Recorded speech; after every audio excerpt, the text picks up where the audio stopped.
দেখুন বন্ধুরা, আমি আজকে রেডি করে নিয়েছি চিচিঙ্গে আলু পোস্ত রেসিপি। এটা কিন্তু খেতে অসাধারণ লাগে। আপনারা অতি অবশ্যই বাড়িতে ট্রাই করবেন। আশা করি আপনাদের খুবই ভালো লাগবে।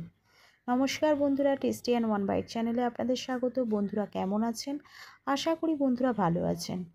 দেখুন বন্ধুরা, আমি আজকে যে রেসিপিটা নিয়ে এসেছি চিচিঙ্গে আলু পোস্ত রেসিপি। তো এর জন্য দেখুন আমি এখানে চিচিঙ্গেটাকে ছাড়িয়ে নিচ্ছি। যে বড় সাইজের বেশ চিচিঙ্গেটা রয়েছে, তো আমি চিচিঙ্গে আর আলুটাকে কেটে নিয়েছি, সরু সরু করে কেটে নিয়েছি, দেখতেই পাচ্ছেন। তো বন্ধুরা, রেসিপিটা স্টার্ট করার আগে আপনাদের কাছে অনুরোধ রইল, আপনারা কেউ ভিডিওটাকে স্কিপ করবেন না, পুরো ভিডিওটা দেখার জন্য অনুরোধ রইল। তার সঙ্গে আরও একটা অনুরোধ রইল, আপনারা অতি অবশ্যই একটি লাইক একটি সাবস্ক্রাইব করে চ্যানেলটির পাশে থাকবেন। তাহলে কিন্তু আমি নতুন নতুন ভিডিও বানাতে অনুপ্রাণিত হব। আশা করি বন্ধুরা আপনারা আমার পাশে আছেন। তো দেখতেই পাচ্ছেন চিচিঙ্গে আলুগুলোকে কেটে ধোয়া হয়ে গেছে। এখানে পোস্ত বেটে নিয়েছি। এখানে দিয়ে দিচ্ছি কড়াইতে সরিষার তেল, দিয়ে দিচ্ছি একটা শুকনো লঙ্কা, 2 টুকরো করে দিয়ে দিলাম, দিয়ে দিচ্ছি জিরে। এখানে আমি নিয়ে নিয়েছি যে সবজিগুলো, সেগুলোকে আমি এখানে দিয়ে দিলাম। ভালো করে নাড়াচাড়া করে সবজিগুলোকে হালকা করে আমি ভেজে নেব।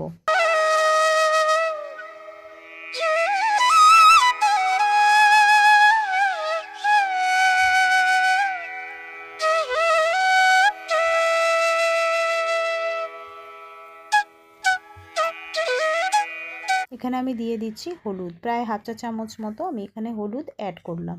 দিয়ে দিলাম স্বাদ অনুযায়ী লবণ। আবারও আমি ভালো করে নাড়াচাড়া করে নেব।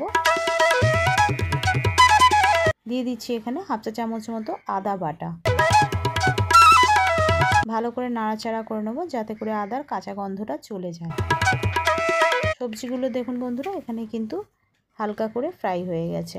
যে পোস্তটা বেটে রেখেছিলাম, সেই পোস্তটা আমি দিয়ে দিলাম। প্রায় 4 চা চামচ মতো এখানে আমি পোস্ত নিয়েছি। পোস্তটাকে দিয়ে দিয়েছি, ভালো করে এবারে নাড়াচাড়া করে নেব।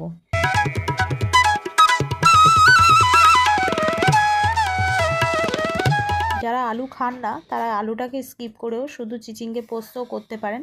সেক্ষেত্রেও খেতে কিন্তু খুবই সুস্বাদু হয়। এখানে দিয়ে দিচ্ছি কাঁচা লঙ্কা বাটা, প্রায় হাফ চা চামচ মতো আমি কাঁচা লঙ্কা বাটা দিয়ে দিলাম।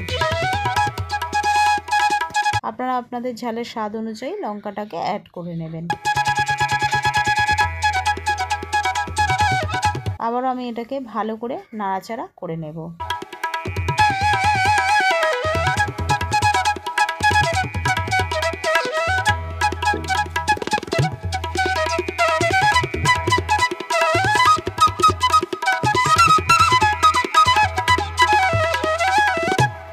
আমি যে পোস্তটাকে বেটেছিলাম, সে যে শিল ধোয়া জলটা রয়েছে, সেই জলটা আমি এখানে অ্যাড করে দিলাম। আবার আমি ভালো করে নাড়াচাড়া করে নিচ্ছি।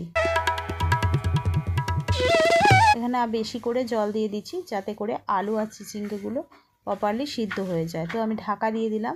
ঢাকা খুলে দেখব, মাঝখানে একবার দেখেছিলাম, ঢাকা খুলে দেখে নেব আলু আর চিচিঙ্গে সিদ্ধ হয়েছে কিনা।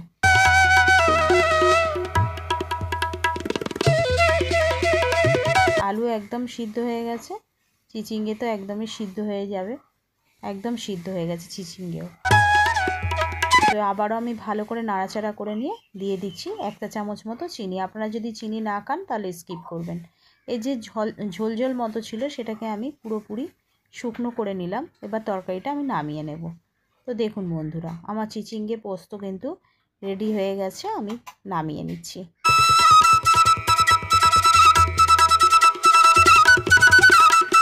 ভিডিওটা যদি ভালো লাগে বন্ধুরা, তাহলে অতি অবশ্যই একটি লাইক একটি সাবস্ক্রাইব করে চ্যানেলটির পাশে থাকবেন। তাহলে কিন্তু